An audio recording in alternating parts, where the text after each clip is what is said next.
Thank you very much for coming to the continuation of our engagement series at Coles, entitled When Robots Rule the World. And today we're going to have a presentation by Tomi Heimonen, who is Associate Professor of Computing and New Media Technologies at UWSP. From an early age, Tomi has been interested, or actually I would say fascinated, right, by technology, and his professional career has been focused on human-centered development of AI and study of interactive technologies. Recently, he has been interested in exploring the challenges that artificial intelligence poses to its users and people affected by AI. So many questions fuel his research. For example, how should we develop AI technologies to better understand people's needs? How can we make AI fair, transparent, and secure? And what are the privacy implications of the ever-increasing data collection, right, that big data that feeds the algorithm behind AI products? Very interesting, very important questions, and today he will talk about, it's about people, not robots, human-centered artificial intelligence, and I'm super excited to hear what you have to say. Thank you, Tom. Thanks, Vera. So the topic of my talk is a little bit kind of a play on the initial request by Vera to come and talk in this series, because I think the other speakers have been talking more about robots. And I was like, well, I don't know too much about robots, but I know about AI, and robots need AI to function. So I decided that, well, I'm going to talk about AI, and thinking about AI, it's like, what is the topic that I know the most about it? And it's the human-centered nature of developing AI, or what it could be compared to how AI is being developed and used today. So in my talk, I'm going to have quite a few examples of AI that isn't maybe working quite in a human-centered fashion. And I'm going to be talking about some guidelines and sort of suggestions on how we might make AI more human-centered. So really this talk, depending on what you want to know, I think this has multiple different audiences. Just like everyday people that are using AI or they're being affected by AI, you might take away something from this to better understand how AI might affect you when you go shopping, or when you go looking for jobs, or when you go and get healthcare. There's probably going to be some sort of AI that is going to be running in the background that might have some impact. And if we have any students or developers here, maybe I can give you some guidance on, if you're planning on using AI, what is a good way of doing that is more respectful of people's values and needs and desires. So I will start by talking a little bit about what is human-centered AI, what is AI in general, because I think people have different understanding of what artificial intelligence is. And then I'll talk about 4 issues. I'll start by talking about bias, because if you've been reading the news in the past couple of years, you probably read stories about how AI algorithms are biased against certain sections of the population, or there might be gender bias, that might be different kinds of issues that people are being mistreated by AI. The second topic is privacy. I'm kind of going back to what Vera was saying. Big data, data collection, the internet, like we are being tracked, we are being monitored all the time when we're online, and even when we're not online. And that's all feeding into various AI systems to do different things. There's facial recognition that is being employed in places like airports to detect if there might be people that are on watch lists or things like that. So there's lots of data collection going on. how do we do that in a way that respects people's privacy? Then I'll talk about transparency and explainability. A lot of AI is really kind of a black box. And that means that even the developers themselves might not quite understand how that AI system works. We feed some data in, AI does its thing, we get some result out of that. So how can we make these systems be easier to explain? Because if people can understand how the system works, there's a better chance that they trust that it works in an unbiased way, and if it's more transparent how the system gives you recommendations, for example, maybe you can trust that it is actually accurate. And then the last topic, security, reliability, and accountability. I'm going to talk a little bit about how can we address some of the misbehaviors of AI, because there's been some news stories about self-driving cars hitting pedestrians, and people that are up for parole actually being denied parole because the system mistakenly decided that they're guilty, when in fact all the humans in the loop were saying that no, this person is not a danger. So what kind of things can we do there? So I wanted to start with kind of a view of AI in fiction. So if we think about AI, and at least when I was growing up, AI typically meant something like the Terminator, a robot that wants to eradicate people, or one of the classical science fiction movies, Space Odyssey 2001. We've got HAL 9000, and then of course Matrix, kind of the quintessential AI movie in the past 25 years. So the left side is kind of the bad AI, and then on the right side we've got the good AI. So we've got movies like Star Wars that has a lot of robots in it. We've got games like Halo that has an AI that helps the player. And then we've got the movie Artificial Intelligence that was really centered on the theme of AI. And then we have something that kind of falls in the middle. So if anybody is familiar with the TV series Futurama, it has a robot that sometimes helps the protagonists and sometimes hinders their adventures. But really, when we think about AI in fiction, we kind of have this thing where we have AI is either viewed as it's this beneficial force that will eradicate all need, and it will make people's lives into a utopia. Like, we don't have to worry about anything. The machines will handle all the dangerous jobs and all the dirty jobs and so on. Or, we've got the other view that the machines will take over and they will destroy humans, and it's the kind of dystopian sense. But if we think about what AI is today, honestly, in a picture, that is AI. That is the AI that most people will run into. So when you go to Amazon, you go onto eBay, you go on any online shopping website, there's going to be some sort of algorithm running in the background that is taking in what you're browsing, what are you clicking, even what are you doing outside of that website, to try to figure out what kind of products you want. So giving you recommendations. That's a very typical use of AI. Or it might be YouTube. You go to YouTube, you want to find something to watch.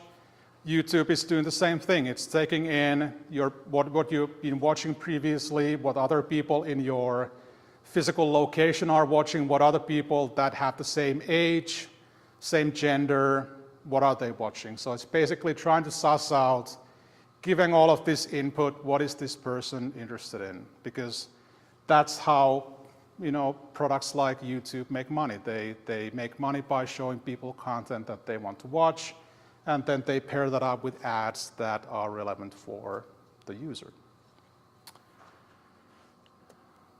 Or it might be something like this. So if you're using Apple products, you've got Siri, and I hope that she's not listening in my jacket over there. If you're using Google products, you've got Google Assistant. If you're using Microsoft products, you've got Cortana. So a lot of people are actually using AI every day. They just don't know that it is AI that is enabling all of these features. So what is AI? So AI is some sort of computer program that takes data as input and then it reasons about that data in different ways. So it could make decisions about should we hire this person or should we not hire this person. It could make a prediction, is it going to snow tomorrow?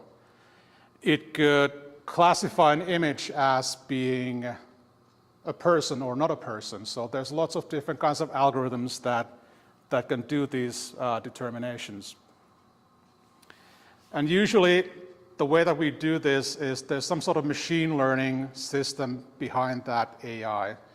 And machine learning systems are basically a combination of statistical and mathematical models and algorithms that try to figure out is there some sort of relationship between the different parameters of data that we feed into the system or not. And if there is, can we do something with that relationship?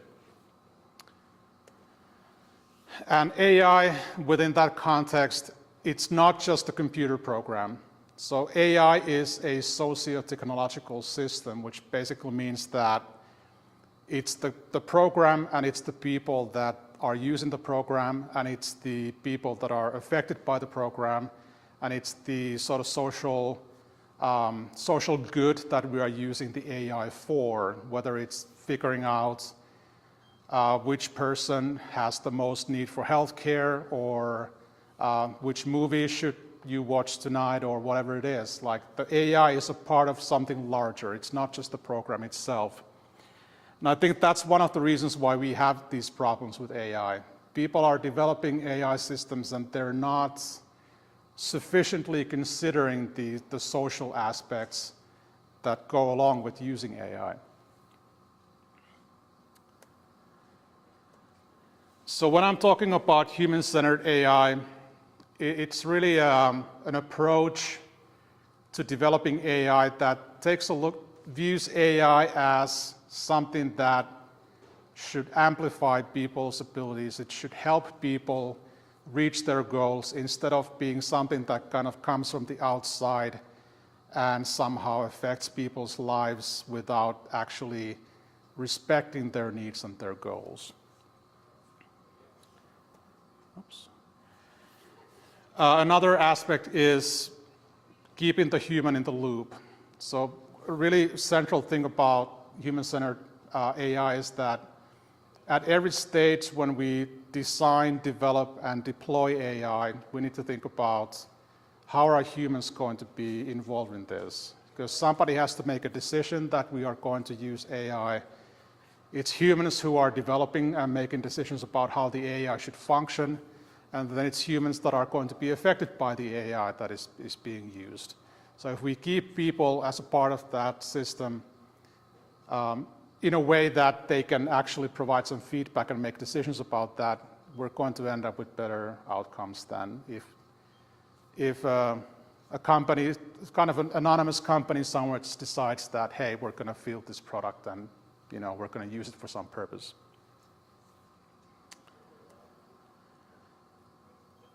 So to talk about human-centered AI, I think we also need to talk about what is human-centered design. Because human-centered design is really the discipline that I started my academic career in, and it's something that I've been doing for the last 25 years. And it really is based on 4 reasonably fundamental tasks that we do whenever we develop a system. And when you're developing human-centered AI, if you follow these steps, I believe that it's more likely that you're going to end up with a system that works better than if you don't follow these steps. So the first step is understand and describe the context of use. So before you start developing an AI system, you have to understand what are you developing that system for. You have to understand who are the users, what are their tasks, what are they trying to accomplish. And if you understand that, then you can try to figure out what is the best solution that we can offer here. And sometimes the best solution is not AI, it's actually something else. Once you understand the context of use, you can specify requirements. So what exactly should this system do? Where exactly does AI fit into this whole thing? What is AI supposed to do? Are we trying to predict something? Are we trying to recommend something? Are we trying to make decisions? Yes, no? Or are we trying to make some sort of classification? Does something fall into one of these categories? So if you don't understand the requirements, then you might develop a product that actually does the wrong thing. It might work perfectly, but it's working in a way that doesn't actually help the outcome that we're trying to seek. Then you develop the design solutions, so you try to satisfy the requirements, and quite often you develop multiple different solutions, and then you decide which one of these is the one that we want to pursue. And then you evaluate, so you test these things. You want to make sure that the design that you develop is actually a design that works, it satisfies the requirements. And sometimes you have to go back. So you have to go back to the requirements, you have to go back to the context of use, or you have to go back to the design solutions because you just can't get the right solution the first time that you try. And there are a set of principles that come with these steps. The first one is being people-centered. So you basically put people's needs at the forefront. It's not about the technology, it's not about the robots, it's about the people that will be using the AI. The second principle is solving the right problem. So it's really critical to ask why. Why are we doing this? Because quite often I see when I hear people talking about AI in a technical context, AI is kind of seen as this magic bullet, like it's going to solve all the problems. We just put AI here and it's going to take care of things. But quite often, we're trying to solve a problem that's actually a symptom of something else. So AI might be good at solving the symptom, but if we're not solving the actual problem we need to solve, then we're just basically putting a Band-Aid over the actual problem. And then the last principle is everything is a system. So if we slot AI into a product, we have to think about how is that going to affect the rest of the system. Because most modern social constructs, whether it's healthcare, whether it's the correctional system, whether it's the economy, whether it's the military, whatever it is, it's a complicated socio-technological system that has multiple parts that are interrelated. You can't just take one of those things, put another thing in, and then expect that it's going to work the same way. So if you don't understand how AI is going to affect the rest of the system, you're just basically asking for trouble because you might have some unintended consequences.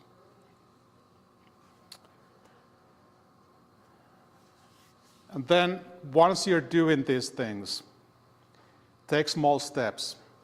Don't try to solve the whole problem at once. That's something that I talk with my students all the time. It's like when you're working on an assignment, take it step by step. You don't have to try to solve the whole thing immediately. And it's the same thing with human-centered design. Take a small step, see if that helped. If it did, take another step. If you took a wrong step, go back and try again. Don't try to solve the whole problem. So against that backdrop, what are the challenges? So I've talked about some examples of where AI has kind of gone wrong. And from human-centered perspective, I kind of came up with 4 different topics. The first one is equity and bias.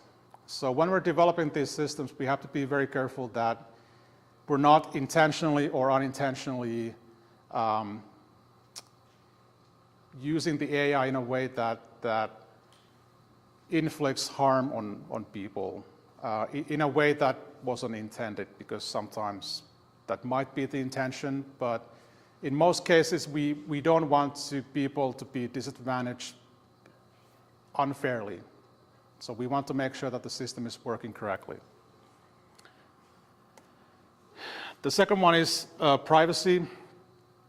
So AI systems all rely on data, and the more data you have, the better the AI system typically works.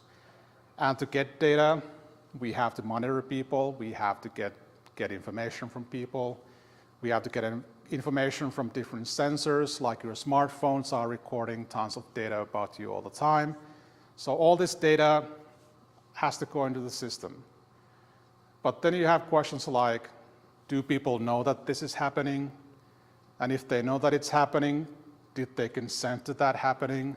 And even if they consented to that happening, who is using that information? Who has access? What is that information being used for? So we need to solve these problems as well. Then we have the part about the black box. So how do we explain how AI works? How much can we explain? How much should we explain? If we explain too much, then that potentially opens up the system to malicious uses. People can figure out how the AI works, and then they try to start gaming it to get the outcome that they want to get out of it. And then there's the security and safety. AI is being increasingly used in settings that are safety critical. Airplanes, cars, factories.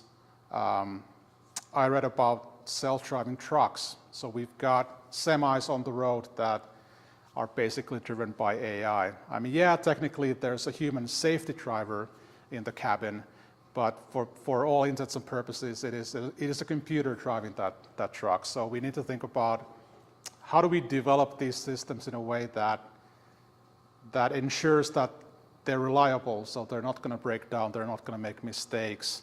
And if something happens, how do we account for that? What are the processes? What are the regulations around that? Who is responsible if something happens? Lots of questions there. So I'm going to start with the equity and bias conversation. So when we think about bias with AI, we have different types of bias. We have technical or statistical bias, which means that the system itself is biased in some way. It may be the mathematical models that we are using are not appropriate for the task that we are trying to use them for. So we're using the incorrect model to try to predict something. The second type of bias is societal bias. So we're perhaps applying AI to data sets that are somehow collected in a way that biases them against certain parts of the population, for example. We're trying to use a data set that was collected from young people to predict something on old people. Now, obviously, there's going to be a bias because there's going to be differences in how younger people and older people might feel about something or do something.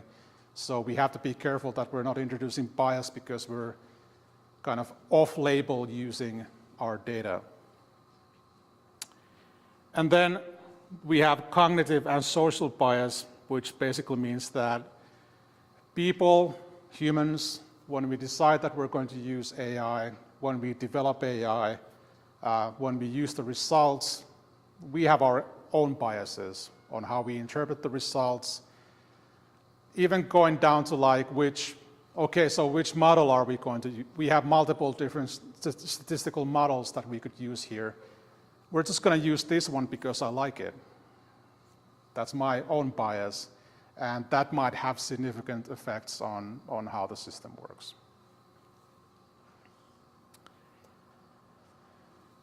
So here's one example about healthcare.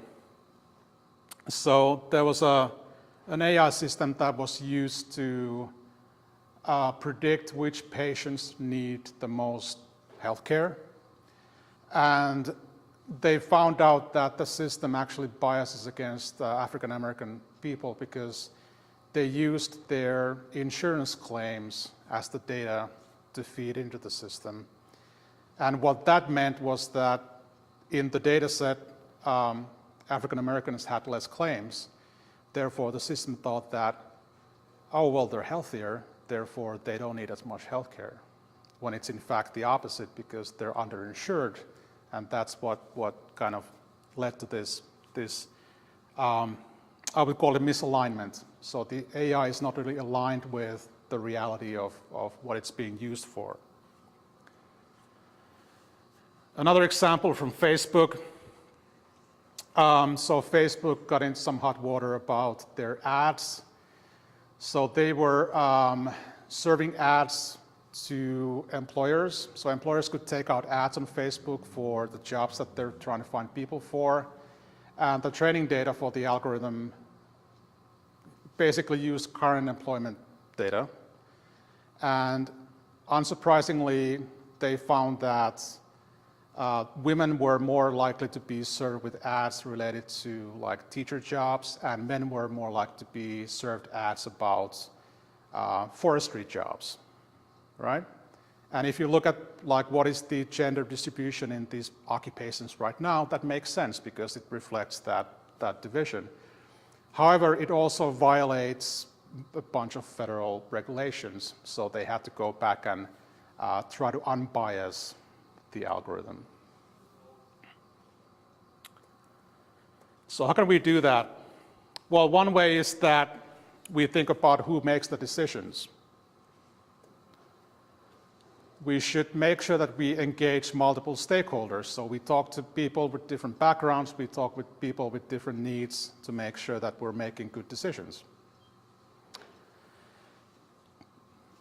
We should hire people with different backgrounds into the teams that are developing AI. There's been lots of examples of AI systems coming from the Silicon Valley where the technology workforce is very homogeneous, and that led to some assumptions being made about how the AI should work. Had they had a lot more diverse workforce working on the AI, they might not have made those same decisions. Then the data sets.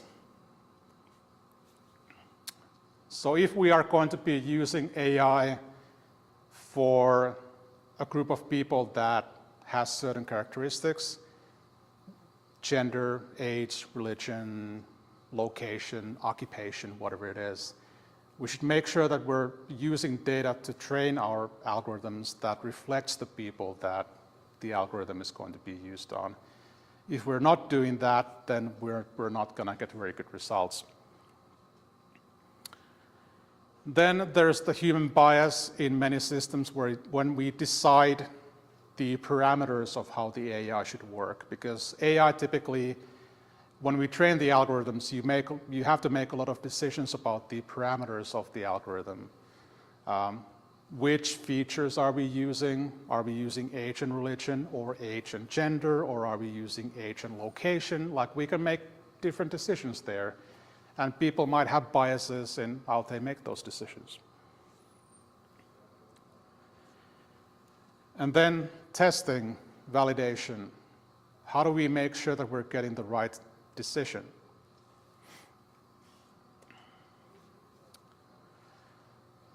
So the examples that I talked about healthcare. If you are a physician that is working with people, I think that the simple step that AI developers could have done is show the results to a physician and ask them, does this make sense? And I'm pretty sure that the physician might go, no. So it's kind of a simple test to make sure that we're getting the result that actually reflects reality. Then there's different ways that we can try to measure, are these algorithms and these AI systems actually fair and unbiased? So we can run tests against some known data to see, are we getting results that are aligned with how things happened in the real world? So that's very important. You can't just oh, we're just going to create this system and then we're just going to deploy it, and I'm sure everything will go fine when we do that. So it takes a lot of rigorous testing to get it right.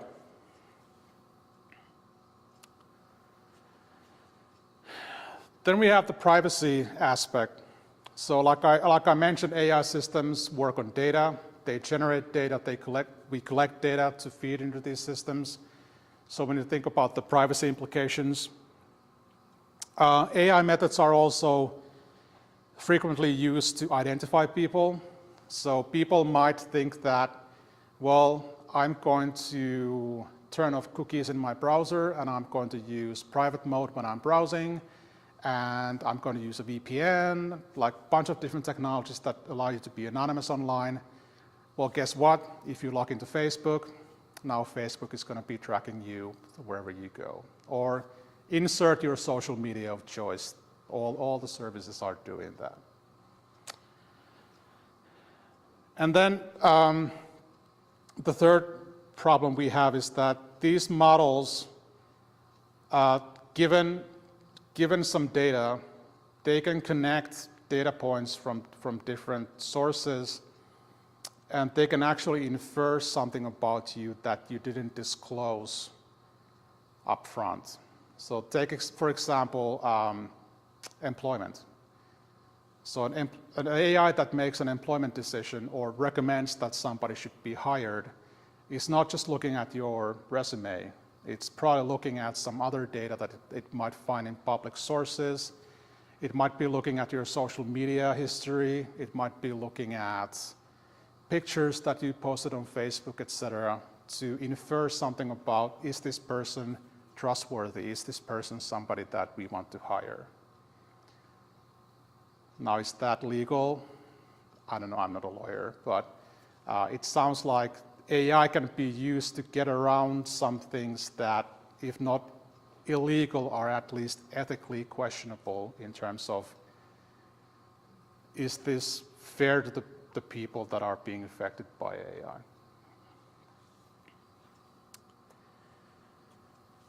So I use Facebook as one example. You might have noticed this yourselves, or you might have heard somebody talk about that. It's like, well, you know, I was just talking about this one product yesterday, and now Facebook is showing me ads about it. They're not actually listening to you. They're just tracking you because maybe you went to Amazon to look for that product, and there was a Facebook tracking cookie in your browser, and now they know that you looked at that product. And somebody's advertising that product on Facebook, so now they put one and one together and they show you that ad.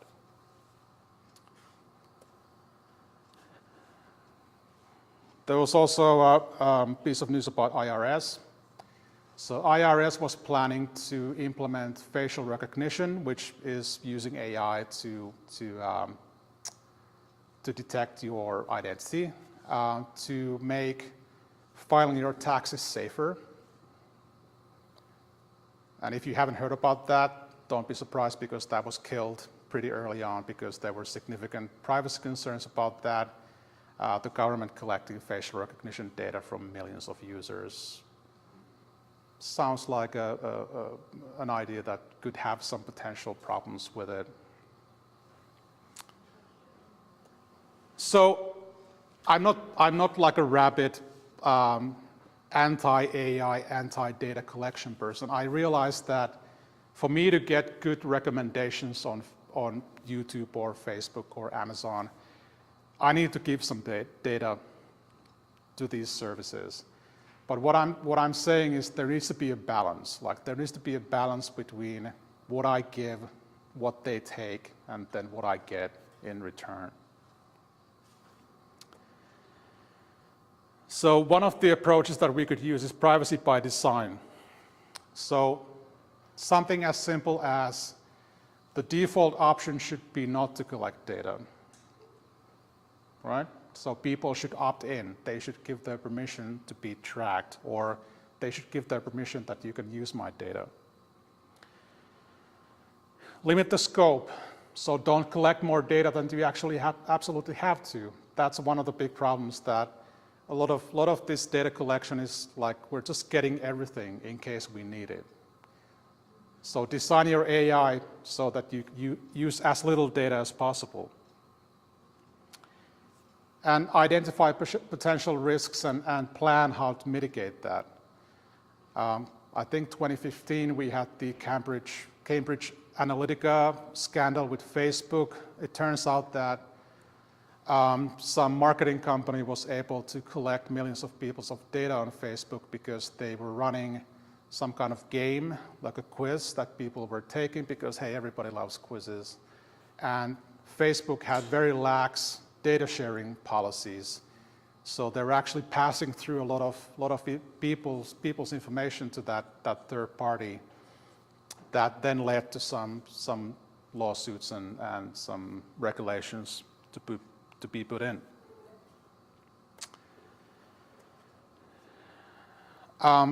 Then consent. So we should, where practical, get consent from people. Do you consent to this? And not just in the way that, hey, here is this 15-page terms of service that you have to accept to use this product. No, like we have to explain, like, how are we going to use your data? What are you actually agreeing to? Just because something is legal doesn't mean that it's acceptable. The third kind of thing here is give people access to their data. Because we're using these systems to make some pretty serious decisions about people. Your credit rating, whether you get accepted to a school, whether you get a job, etc. People should have access to the data that the AI is using to make those decisions, because sometimes it might be incorrect. So they should have the opportunity to say, hey, no, that's not me, like that's not my data that you're using. And then oversight. I know that this can be a little bit of a tricky question for many companies because the AI is their secret sauce. Like that's their business model. The AI is what that business is. But I think it would be helpful if there was some independent oversight on what companies are doing. And to their credit, a lot of big tech, they're actually voluntarily taking steps to this direction because they realize that if we don't do this, then somebody's going to make us do it. So we better kind of get into the game ourselves. Respond to requests about data collection promptly and provide data in machine-readable formats. This has more to do with people being able to build systems to verify the functioning of AI. So if I, as an enterprising computer scientist, wanted to check is some AI-driven service working correctly or not, it would be much easier for me to do that if I was able to get the data in a format that I can easily use in my own system versus somebody photocopying me like a stack of paper that I then have to enter on the computer. So make it easy for people to get their data, make it easy for people to figure out if something is working correctly or not. These are, by the way, from the Office of Science and Technology Policy from the White House. So the Biden administration is recommending these policies for the federal government. So I think they're taking steps to implement these recommendations to the SSA, the IRS, and so on.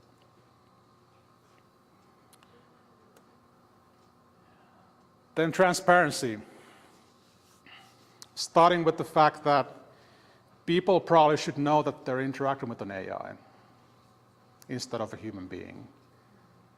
Like, is somebody making a decision about me that is not a human being? How can I contest that decision? How can I talk to a human being about my case? I personally had to deal with that when working through the US immigration system. A lot of that is automated, and it's very, very difficult to actually talk to a human being if you have a question or problem about your case. So people should be aware of like am I talking to a computer or am I talking to a human being? Then we have the black box aspect and the gaming aspect. How much should we reveal? Where's the line between opening up the system to people abusing it versus making the system transparent enough that people can actually understand how it works? Because there is a case to be made about the fact that if people understand how AI works, they're probably going to trust how the AI works more than if they don't understand how it works.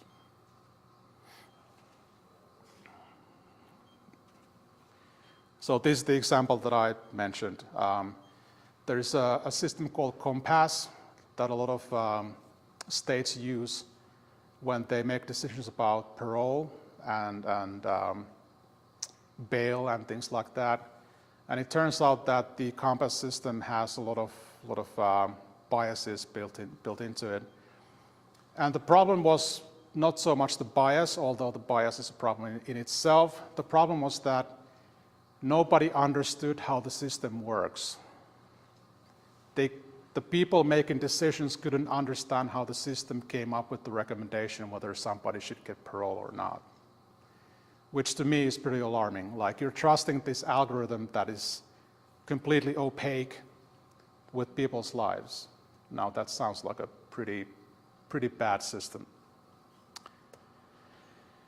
The other example that I run into lately is a lot of healthcare systems are using an algorithm that can try to determine if somebody is going to be a risk for abusing opioid medication. So they basically take your healthcare history, your prescriptions, and then the system gives you a score. And if your score is high enough, then the healthcare providers are basically saying that we will not prescribe any more opioids to you. The same problem, not transparent. The healthcare providers were basically just blindly using this system. Like, if your score is over 700, no more drugs for you. And one person had multiple health conditions why they had to take medication, but the system flagged them as somebody that's in risk of abusing the medication, and they couldn't understand why this is happening. So that's also pretty problematic. So the first step is to disclose that we are using AI, and this is how we are using AI. And what that enables is that people can make informed choices. Do I want to use this product, or do I not want to use this product? And if I know that this product is using AI, do I change the way that I use it to account for the fact that there is an AI in that system? The other part is the outcome. So we should try to help people understand how the system works. Why am I getting this outcome? Why am I getting these recommendations? Why is the system recommending that this person be released or not? Because that will help with the trust. It will help with people accepting that, you know, this system should be used.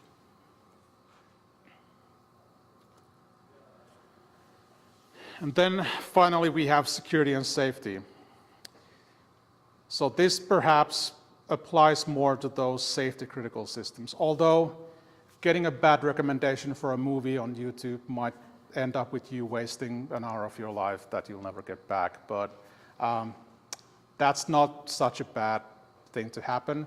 But it is a bad thing to happen to you if a self-driving car hits you when you're crossing the road, because the AI was not designed to detect people that are crossing the road, as an example. So it really comes down to risk management.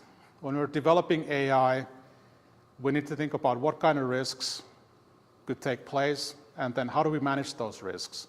How do we make sure that we're putting in place a system where we can, on one hand, understand what the risks are, and then on the other hand, if something happens, how do we deal with that? Like, who is responsible? How do we make sure that this does not happen again? And how do we develop the systems to be safer and more reliable. So this is the news piece that many of you might have seen. I think it was 2019. There was an Uber driver that hit a woman that was crossing the road, basically jaywalking, so they were not crossing the road on a crosswalk. And there were basically two reasons why this happened. The one reason was obviously that the driver was not paying attention to the road. And they are legally responsible for this. Don't get me wrong, like it's the driver's fault that this happened. But at the same time, the NTSB found out that the pedestrian recognition algorithms in the car were not trained to detect a jaywalking person. Now, to me, that was like, really? Like, you never consider the fact that somebody might be crossing the road not on a crossroad. It's like, that's kind of strange. You've never been on a college campus. Right. The other example is different kinds of chatbots. There's multiple examples, and we've all used these. You know, if you go to an online store, the customer service system is probably going to be a chatbot, so you're talking to an AI instead of a human being. So a lot of companies have developed this technology. Microsoft had an experience with this. This is from Meta, the company that owns Facebook. So they basically developed an experimental chatbot that they released to the public. So anybody could go and talk with this chatbot. And it learns some of those conversations. So it learns from the language that people are using, it learns from the questions that people are using and so on. And because people are people, pretty quickly these chatbots turn into racist, misogynistic, unpleasant persons to talk to. And the reason is that at the end of the day, they are algorithms. They get some data, they make reasoning based on the data, and then they provide some output based on the algorithm. So they're not people. They don't understand context. They don't understand nuance. They don't understand what is appropriate the same way that people do. They just basically react to the input they get to produce some output. So we need something in there. We need people in the loop to somehow decide like what is appropriate and what is not appropriate. So the first step we can take here is we can follow established best practices. So there is a whole field of engineering that is dedicated to safety. How do we build systems that are safe? AI developers should learn from those lessons. Like, how do we build AI that is safe? Then adopting a safety culture. Because, I mean, safety is something that the whole organization has to think about. It can't be just the individual developers. Those of you who work in construction or some other trades where if you make a mistake, people might get seriously hurt, you have this notion of safety first. Like, safety is the first thing you think about when you do something. So we need to have the same thing with AI. Like, we need to think about safety first whenever we apply new features, whenever we decide that we're going to use AI for some purpose. Is it safe? Like, are there some risks that might happen? Then failures, be upfront about it. Like, if something happens, report that and make sure that it doesn't happen again. Build a culture where it's okay to fail instead of trying to hide these problems. And something like institutional review boards. When I do research in the university, I have to go through an institutional review board. I have to convince people that what I'm doing is not going to cause risks to the people that I'm working with. I think that should be the standard for AI as well. Companies should have these ethical review boards to make sure that the AI, the reasons why we're using AI or the ways we're using AI actually passes muster, and like we're not using it for purposes that are questionable. And then accountability. There probably needs to be some government regulation on AI. I'm not quite sure where we are right now, but I know that the European Union and the US, the government, they're really talking about this quite a bit because AI, it is such a huge thing right now. We need to have some sort of oversight. The government needs to set some sort of guardrails around this. I'm not saying that they have to dictate every single decision about how AI is used, but they have to say something about what is legal, what is illegal, and what is acceptable, what is not acceptable. And then things like insurance. So if something happens, should companies carry insurance for their AI systems that then pays out for those damages? It's kind of like if you're working you've got a business and you're working on people's electrical system, or you're working on people's plumbing systems, you have to have a insurance. If you do something happens, somebody covers that. So same should happen for AI. So that was about 45 minutes of AI, maybe a little bit more. So AI is very important. AI is present in our daily lives. So it's not going to go away. We have to learn to live with AI. And I hope that if we adopt a human-centered approach to developing AI, then we get systems that are reliable, we get systems that are safe, systems that respect people's privacy, and systems that are transparent enough that we understand how they work. Thank you for your attention.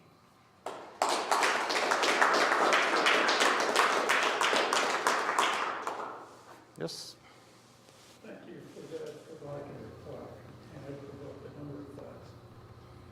Number one, why they call it artificial intelligence, I haven't a clue, because it's more like the idiot savant who plays the piano or takes square roots of huge numbers and so on.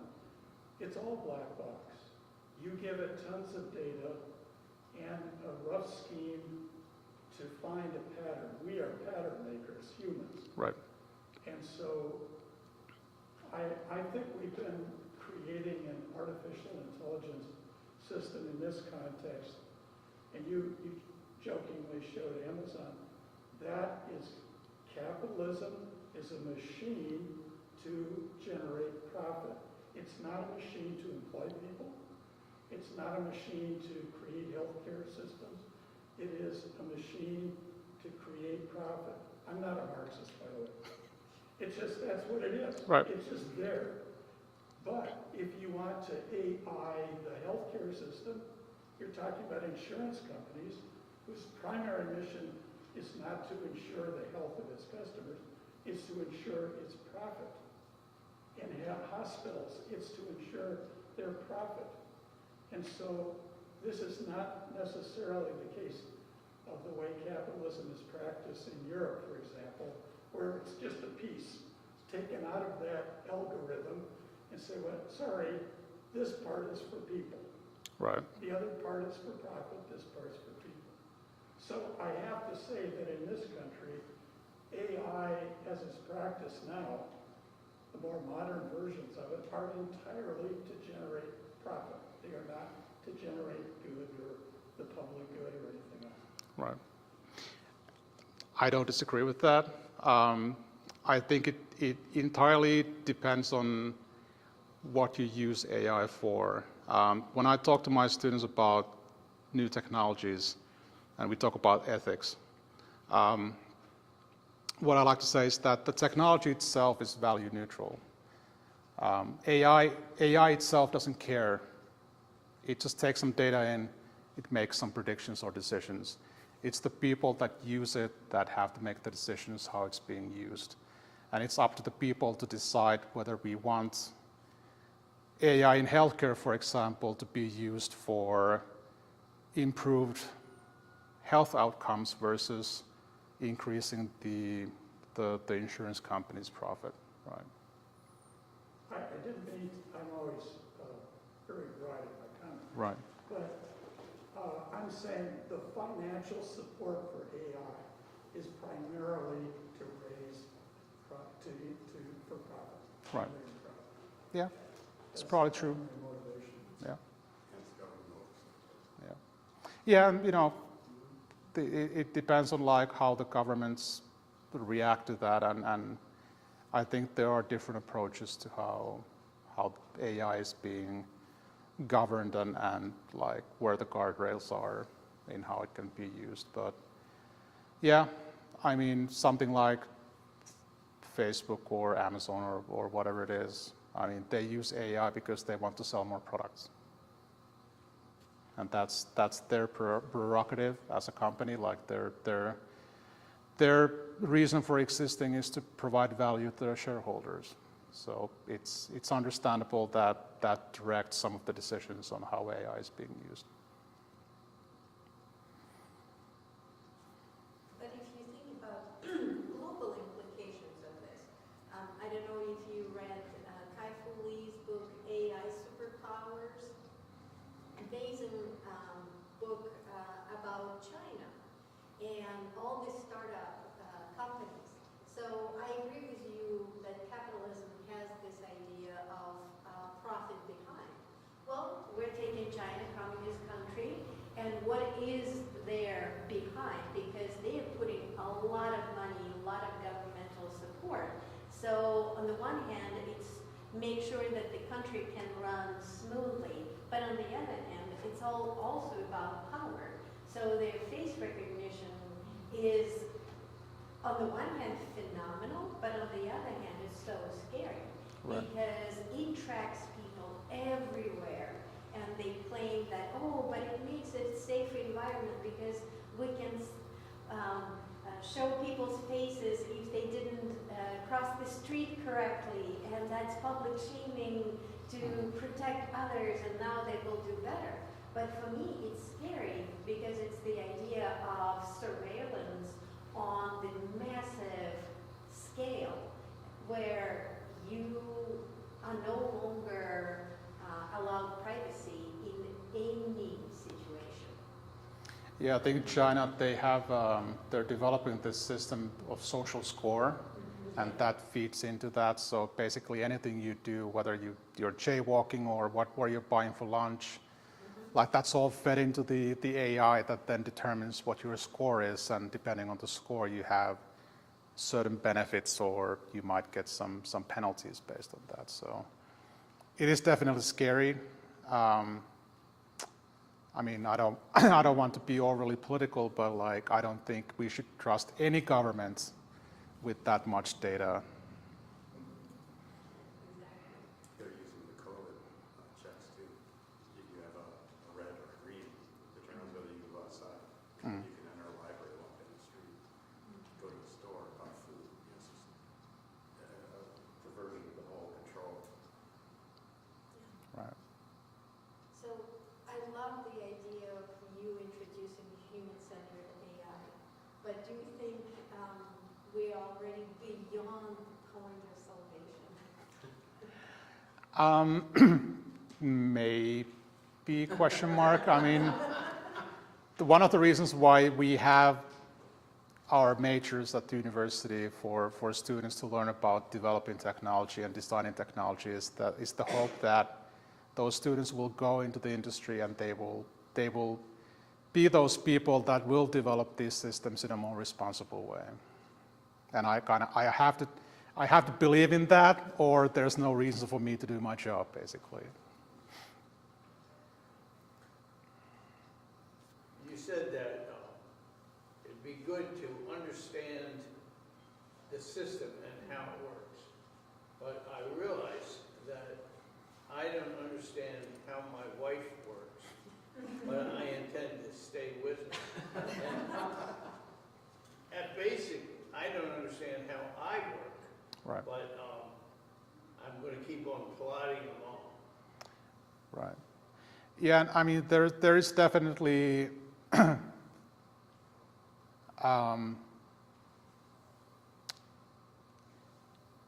threshold that is kind of unique to every individual. Like, how much do you want to know about how something works? Like, I don't really want to know how my car engine works. I just want it to work.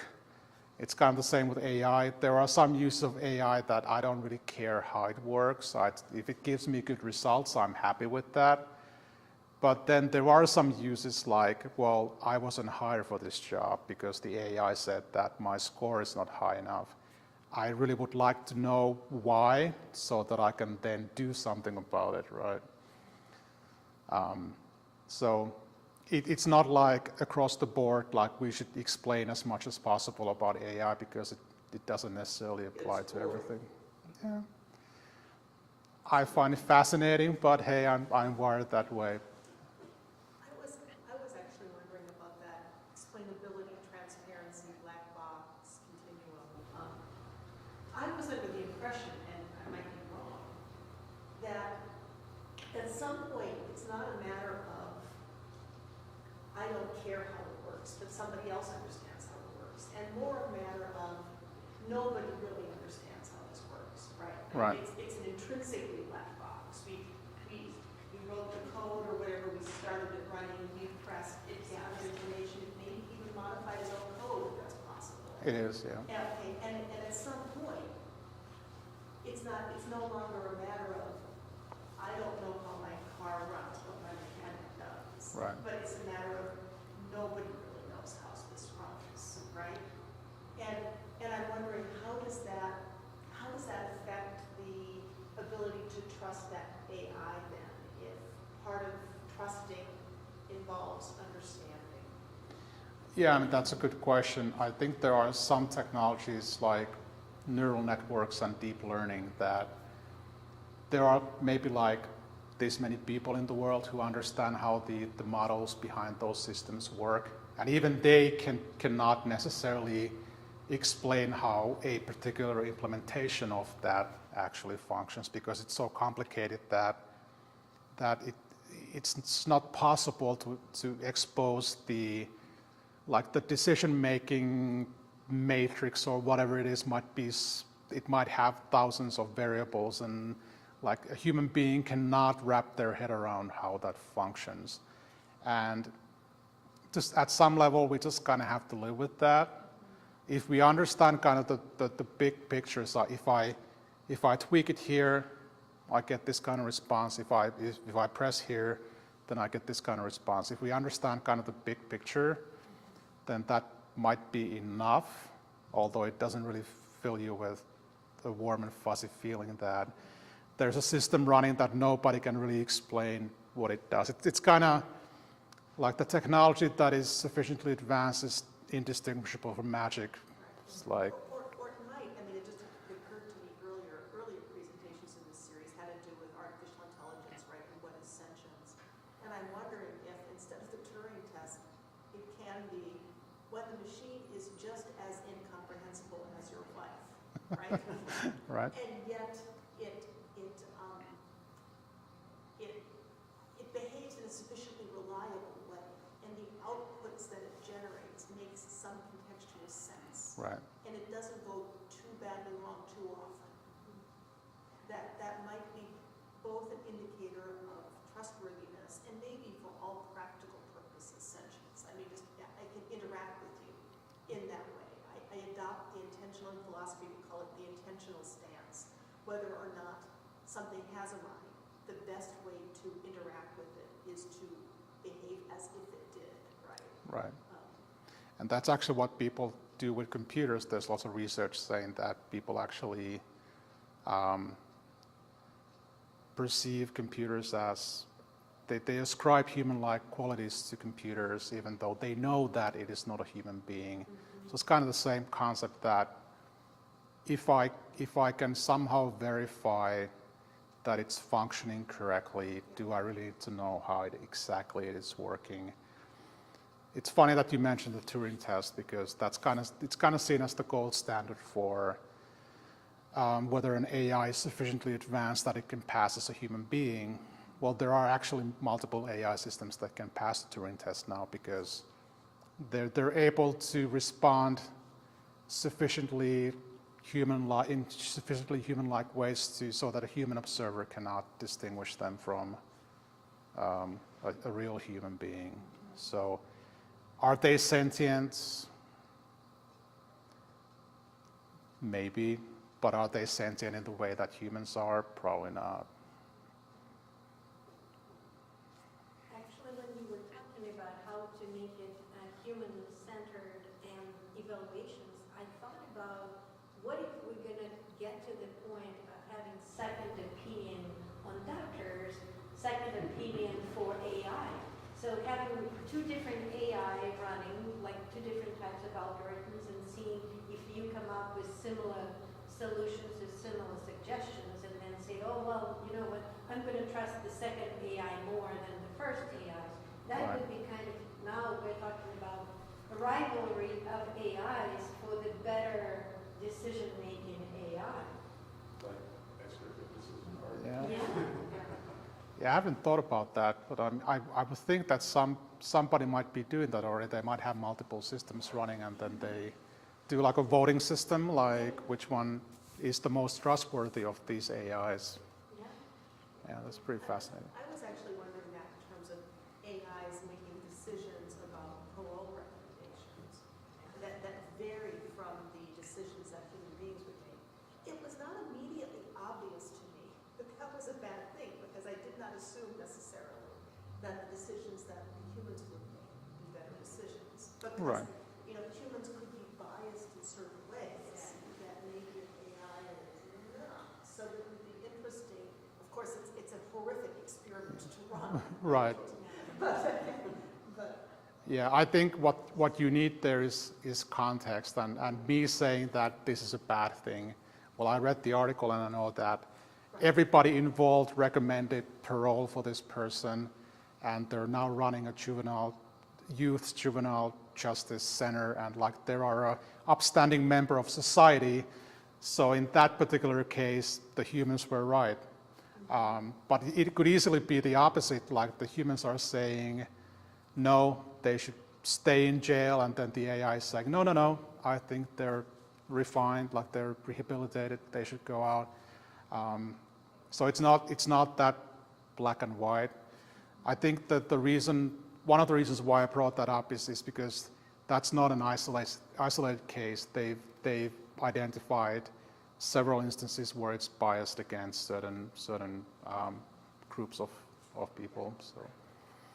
In terms of verifying the decisions made in a system that has tens of thousands of variables, it seems that the AI would have to have an understanding of its own programming so that it could describe the means by which it arrived at a certain outcome. Because if you're going to address why didn't I get hired, Right. it's not going to be a person who could tell you. It would have to be the AI who would somehow give you a amount of information that you could look at and determine.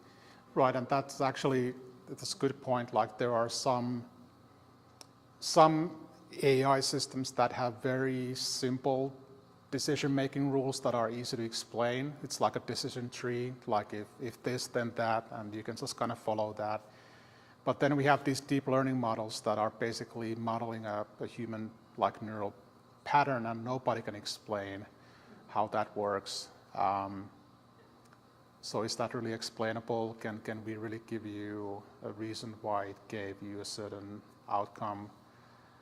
I'm not a computer scientist. When I was in college, I looked at, there's an AI course, looks too difficult, I'm going to do something else. So I don't really understand the nuts and bolts of how they are developed, but I think there is a way to verify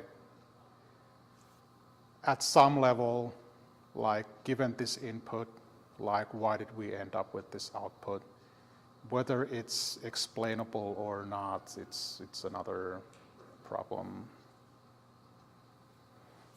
First, in answer to the second opinion question, even in the earliest times, medical programs came out with a list of possible diagnoses, not one. So if you took an EKG, those were the earliest. They gave you like 6 alternatives of what the patterns might be. There's another part which maybe you finessed, and that is what do dummies do with this program? This is becoming very hot stuff in the military now. And I remember being pretty shaken up by the end of Dr. Strangelove. You know, and the Russians have already said they threatened this once a few years ago. They've got a system like this. Well, whether they do or don't, the military are very excited about AI as a way to take the soldier out The of Portage County Public Library will be closing in 20 minutes. Please begin bringing anything you'd like to check out to the ground floor. Thank you. So how do you guard against dummies using AI? I don't have an answer for that because at some level, that's the whole reason why we have AI, so that we can have dummies do things that they wouldn't be able to do otherwise. But they accept the decision, like the parole officers. Right. No, I think military is definitely an area where we're going to keep seeing AI systems being deployed, particularly given that there are so many conflicts going on in the world all the time. And I think the international legislation on things like human rights and the rules of military conflict have to be updated to account for the fact that in the near future we're going to have robots engaging in warfare, potentially against human beings. So what are the rules of that? Because you could argue that an AI-driven system is probably going to be much more lethal than a dummy with a rifle. So how is that going to work, basically? And I don't have an answer for that. Well, I think we're beyond the time All right. already for us. And thank you very much for this amazing lecture. Thank you. And I just want to remind you that we're going to restart this series in February. So the first time will be a film screening of Blade Runner 2049, and it would be February 17th. And then we'll have our first lecture on February 21st by Professor Patrick Conley. He will talk about perception in robots and humans. So hopefully I will see you there. But meanwhile, happy Thanksgiving, happy Christmas, happy Hanukkah, happy holiday seasons, and I'll see you in February.